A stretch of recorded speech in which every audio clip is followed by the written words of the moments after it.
Let's join our commentator, Dave Lanning, and with him in the box, race analyst Phil Bond. And there's a whole lot of horsepower right there. First into the lead there, we have car 401. That's Liam Smith from Speedworth. 10 laps, remember.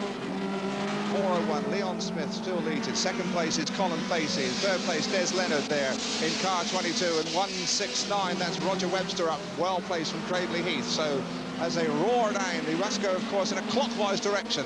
And now we can see there, car 14, Colin Facey going up on the inside. He's taken the lead from Liam Smith. 440 yards it is around this Hednesford Raceway, purpose-built for hot rod racing. In fact, the sport was invented here. You can see now, still now, Colin Facey stretching away. Second place is Roger Webster, and he indeed is from Cradley Heath, almost a local boy here. Third place, we have car number 7, it looks like, rather, car number 169, and 7 laps to go.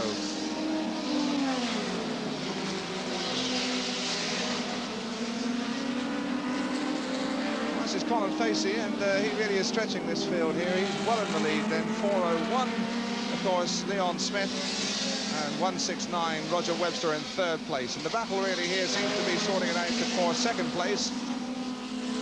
Got Colin Facey a long way clear, but a rare battle going on for second place. That's Leon Smith on the outside there. And just going through, we saw Roger Webster from Cradley Heath, and they definitely had a bit of a bump and a little bit of a nudge there on the top corner.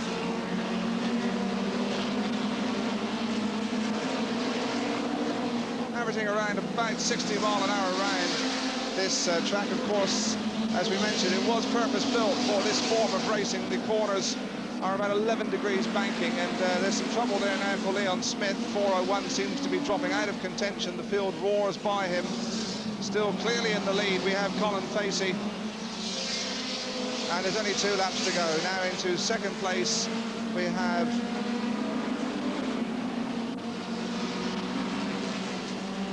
Facey going through. He's clear. Still getting a bit confusing as to just who, in fact, is in second place. So we've got Philip Bond here with us. Philip, we've got Colin Facey clear. Now, can we try and ascertain just who is second here?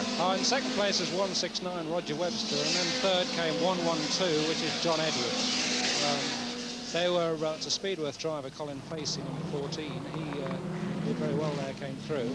But particularly well, Roger Webster in 169. He did very well to come through.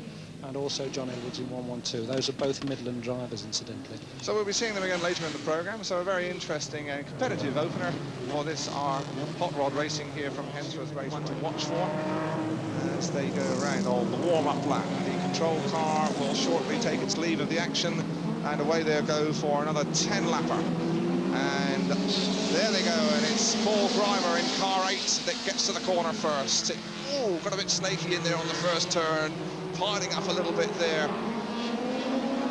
and 242 bursting through there. That's Pete Stevens from Birmingham. Pete Stevens on the inside, but Grimer did well there. Stevens on the inside, 242 surging through there, moving up into the picture. We've got Trevor Shaw of Daventry. He's in car 23. And giving that a little bit of a come on there under our commentary position. 8 laps to go. We've done 2. Leading the field conclusively, Pete Stevens from Birmingham. Paul Grimer hanging on to second place. Trevor Shaw and Barry Lee's moving up into the picture. He's in 4th place. There's the leader, 242. Pete Stevens, you can see the name on the visor. Second place is Grimer. Third place is Shaw. There's the battle up front. Barry Lee is back in 4th place, moving menacingly. Got to watch out for Lee here, and 242, of course, that Pete Stevens finished 4th in the 4th race. They're bidding for qualification places in the final, remember. And there's Trevor Shaw and Barry Lee locked together. Lee trying the inside run, sneaks through there. Good piece of cornering from Barry Lee, moves into 3rd place. Can he catch the first 2, Paul Grimer and Pete Stevens there? Only have 4 laps remaining, and we've got a bit of a battle up front now. There's Barry Lee back in 3rd place, but it is Indeed, Pete Stevens under some pressure as Paul Grimer tries the outside run. Can't make it. Stevens is aware of him. Trevor Lee is moving up, Barry Lee is moving into third place, and he's by no means out of contention. And we've got a fine race here. 2 laps to go as they come under our commentary position. Grimer still buzzing and harrying and still holding on. It's Pete Stevens. And Barry Lee is right up in there, almost bumper to bumper as we move into the last lap. Stevens, second place Grimer, third place Lee. Shaw still in touch in car 23. The big effort's got to come from Paul Grimer. He's seen his brother win the last race.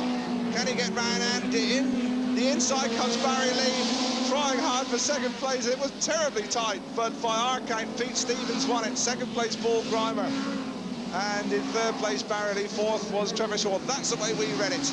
We'll get confirmation in a moment, but well, Phil Bond, Pete Stevens under an awful lot of pressure there, but held on emphatically to win. He did indeed. He drove very well, and Paul Grimer, his brother, won the last race, as you said. Well, there is confirmation of that result sequence as we read it there. Stevens holding on to win car 242. Car number 8, Paul Grimer from Sleaford, second place. Barry Lee bursting through. Did a lot of hard work from the back there. He finishes third.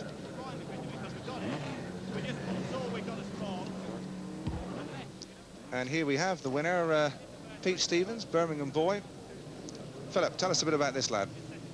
Well, he's got last year, well, the last few years he's been one of the top drivers, but this year he's really got a good sponsor, and this is really what you need in this type of sport. It's very expensive to prepare these cars. He's got a good sponsor. He's a very confident boy, and I would imagine that he's going to be one of our top men for the world title this year.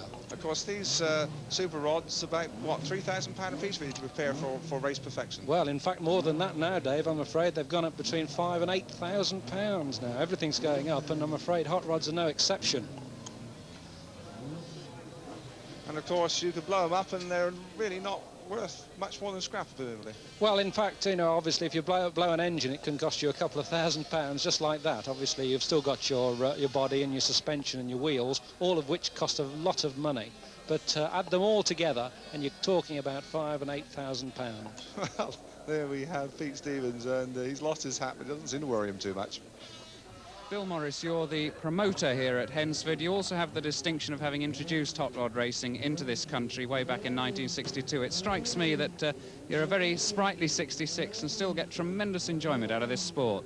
I certainly do. I really enjoy it, and that is correct. I did introduce the hot rod racing, also figure of 8 racing to this country. But I enjoy every minute. It keeps me young, saves me getting rusty, if you like. You can see the activity has been going on today. I've been in the thick of it all of the time. It's obviously made tremendous strides since the early 60s. Can it go any further? I'm sure it can. I'm sure it can. Of course, you can't go backwards where motor cars are concerned. They're always faster, more, shall we say, sophisticated. The racing gets better. There's more people want to join in, the more people want to watch it. It can't help but go more so. Now, are we going to see another world champion? Because, of course, Gordon Bland has retired, having won the world title. Are we going to get another world beater from the Midlands? Whether it's going to be from the Midlands, of course, I can't really say. But I do know this much, that we've got half a dozen of the country's finest drivers in the Midlands. And if I was going to put any money on a couple of them, that'd certainly be from the Midlands. Heat 3 coming up, Superstar Hot Rods, and this indeed is a repeat of Heat 1, although the grid positions are now reversed, so a chance for some of the back markers in the early race to make a name for themselves. The starter car moves off on the warm-up lap. When we saw this race earlier, the result was a win for Colin Facey. He was car number 14. In second place it was Roger Webster from Cradley Heath, and in third place was John Edwards. That's the way they finished first time now. Of course, the grid positions are reversed, so let's watch for those three, and let's have a look and see if any of the front markers this time. And it is Ralph Sanders and car number 26 there, Roy Goddard, who started in front this time. We're losing the control car right now, and away we go again for 10 laps, 12 starters. Charge of the light brigade up into the first corner. It's Roy Goddard who leads it, though, coming through the back markers there. well, they're all filing into that one. That looks like car 88. That's Pete Grimer from Sleaford, made the big dive there, and now he's chasing hard after Roy Goddard. Grimer in second place, really forcing the pace. Goddard it is who leads, but I think Grimer is going to bore a hole right through him going into our scoreboard corner. Around they come under our commentary position. In third place there, it's Mick Collard in car number 19. But there isn't an awful lot to choose between them in this heat.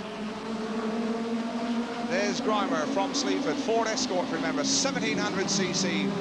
Boring, pushing, not allowed in this category. It's very fast, it's very slick. And the pace is getting pretty hectic out there. Still Grimer's second place. Moving in now, we have Mike Colland. And he looks a bit dangerous too. In third place there is car 112, that's John Edwards. Colin Facey, car 14, is up in touch. He's up in fourth place now.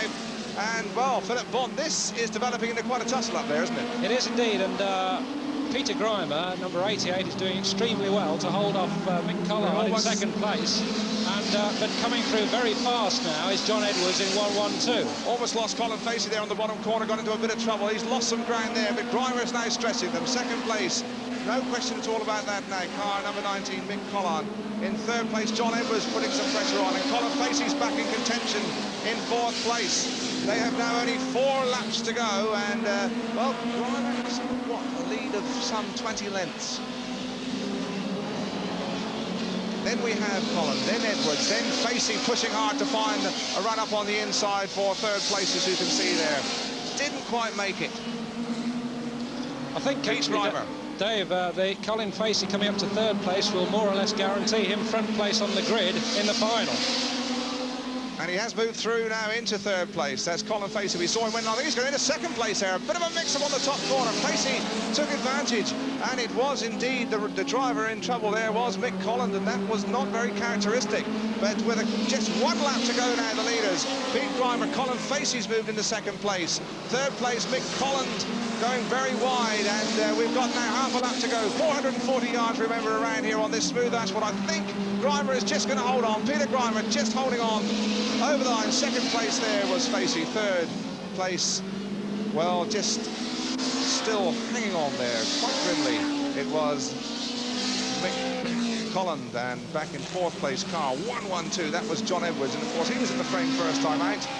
So an impressive win for Peter Grimer from Sleaford in his Ford Escort. Took the lead early on, came under a fair bit of pressure, particularly later in the race from Colin Facey, but he takes the checkered flag in our third heat of stock cars and hot rods here at Hednesford.